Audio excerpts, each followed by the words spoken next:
السلام علیکم ورحمۃ اللہ وبرکاتہ۔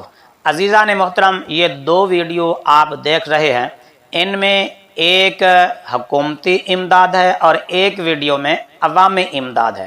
حکومتی امداد ہیلی کاپٹر کے ذریعے سیلاب زدگان متاثرین تک پہنچائی جا رہی ہے اور ہیلی کاپٹر کے ذریعے ہی راشن کے تھیلوں کو نیچے گرایا جا رہا ہے، اور وہ تھیلا نیچے پہنچتے ہی پھٹ جاتا ہے، کسی کے ہاتھ میں نہیں آتا۔ عوام بیچاری نیچے بھاگ رہی ہے، کبھی ادھر جاتی ہے کبھی ادھر جاتی ہے، لیکن ان کو کچھ بھی نہیں مل رہا، گویا کہ یہ ان کا ایک قسم کا مذاق اڑایا جا رہا ہے۔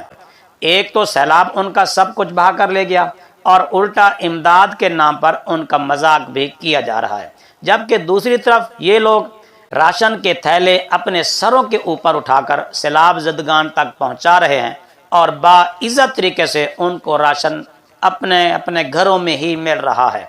تو یہ ہیلی کاپٹر کے ذریعے امداد نہیں پہنچائی جا رہی، بلکہ سیلاب زدگان کا مذاق اڑایا جا رہا ہے۔ تو ہمیں چاہیے کہ ہم بجائے اس کے کہ ان کا مذاق اڑائیں، تو ان کی ہمیں مدد کرنی چاہیے، اور اس طرح راشن کے تھیلے ہیلی کاپٹر کے ذریعے پھینک کر راشن کو ضائع نہیں کرنا چاہیے۔ یہ عوام کا پیسہ ضائع ہو رہا ہے، اور عوام کا پیسہ ضائع کرنا جائز نہیں ہے، اسی لیے تو پھر آفتیں آتی ہیں۔